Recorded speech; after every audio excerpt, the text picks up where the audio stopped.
جماعة، أنا استحميت أخيرا، فده معناه إن في فيديو ستايلينج، بس المرة دي فيديو ستايلينج مختلف سيكا، حاجة أنا ما عملتهاش قبل كده على أكونت غير زمان قوي، فهنعملها دلوقتي تاني. النهاردة هنعمل ستايلينج بالموزة دي.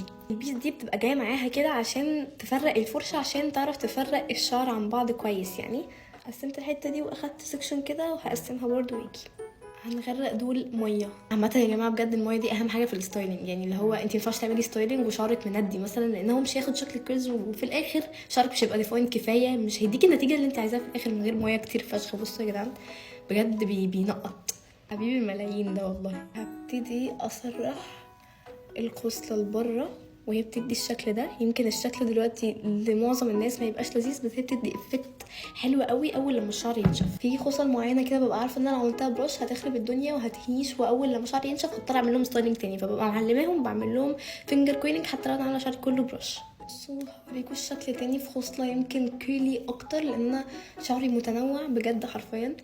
فبصوا المنظر بيعمل ازاي، عشان بس هي انا متغرقه ميه اكتر وبحب افرقهم كده وانا بعملهم.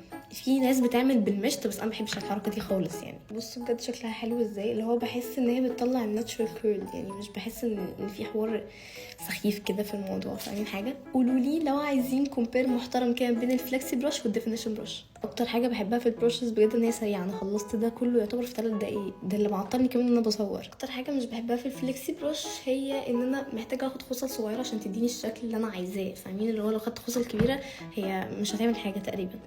بصوا يا جدعان التحافه والجمال، انا معرفش ايه التحافه دي عامه، بس هي جايه من كلمه تحفه اكيد. لو سمعتوا الصوت ده فانتوا 100% ماشيين صح بجد. تحافه دي ولا مش تحافه؟ عامه هي القصه طول حياتها معايا فينجر كويننج. هقلب شعري كله قدام واعمل سكانش بجل فلاكس ماكس من جيفان، فبيخلص الجيفان بجد بيخلص، وانا معايا فلوس اجيب تاني، ممكن تبعتولي. نجيبه شمال ونعمله سكرانش كتير. بصوا بجد شكله حلو جدا وشايني جامد. حطيت شعري في الفوطه الميكرو فايبر وهسيبها تلت ساعه، وبعد كده هديفيوز شعري، وبعد كده اجيلكوا اوريكوا ايه الريزلت. ده شكله اول لما خلصت الديفيوجن على طول، يعني لسه مفكتوش.